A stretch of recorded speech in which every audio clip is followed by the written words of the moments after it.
leader. And that means it's gotten bad enough. Yeah. So what happens is people get promoted into a manager role, and only 30% of them get any training. So only 30% of managers have any training, and most of that is not people leadership skills. Most of it is operational, how to onboard someone in the system, how to get them a new computer, how to do payroll, or it's technical.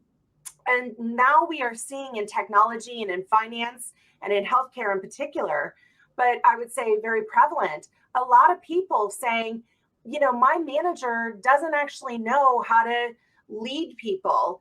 And during the pandemic, that showed a great deal. And right now, people need a people centric leader. They need an empathetic leader. They need someone who supports and empowers them, removes roadblocks, gets them the resources, not someone who's like standing over their shoulder, like making sure they're making the widgets.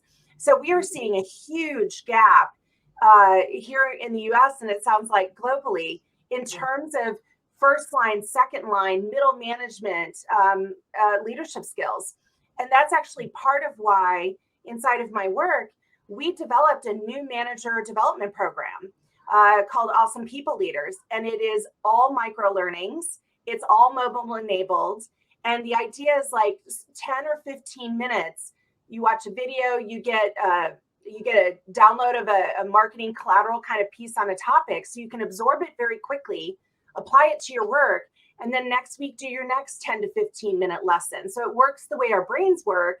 It works the way work works, but we're just trying to shore up this huge gap in people leadership skills, because that the number one reason someone will leave a job is because of their manager. And Yeah, 70% of engagement is determined by the employee's relationship with their manager. So if you have managers who actually don't know how to lead people, they just know how to manage work, it's insufficient for the times that we're in.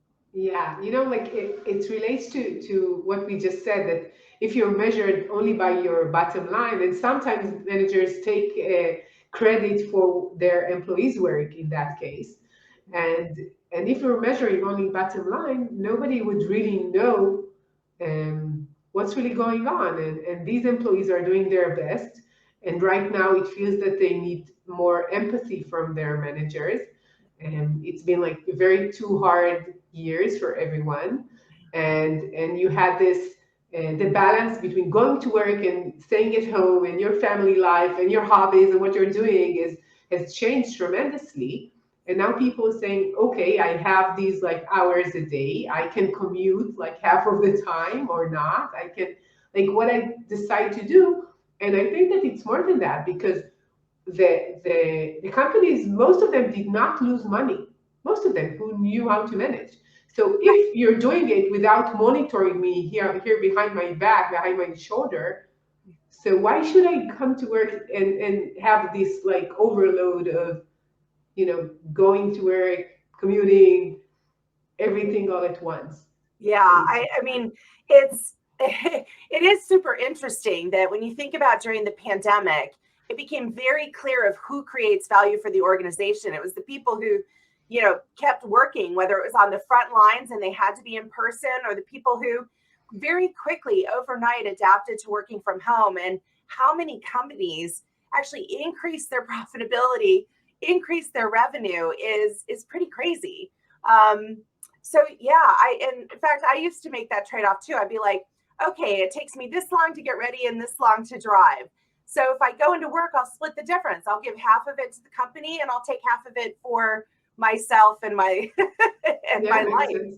And I do think companies that are trying to mandate, like now come into the office, I think are facing a lot of resistance because people are saying, give me a reason why. And the reason that we need to, it's for our culture, is kind of BS. And what I mean by that is, again, it's about a shortcut. So a lot of companies, their culture, and by culture, we mean how we work, how we interact, how we make decisions. A lot of that was set up for in-person environments. And then overnight, companies had to go remote. Um, then to say that you have to come back in the office for our culture is laziness. And and what I mean by that is it's sort of like if you had a desktop website and you go and you try to use it on your mobile phone, and all of a sudden the experience is kind of wonky. Most companies would say, oh, then we need to design a responsive website, one that works whether you're on your phone or you're at a desktop. So why is the answer any different when it comes to our employees? If that's the answer for consumers trying to shop, why is the answer any different for employees? What really needs to be done is the work to then evolve the culture, how we work, how we communicate, how we make decisions, so it can work both in person and remotely. And that's, again, it's sort of this doing the work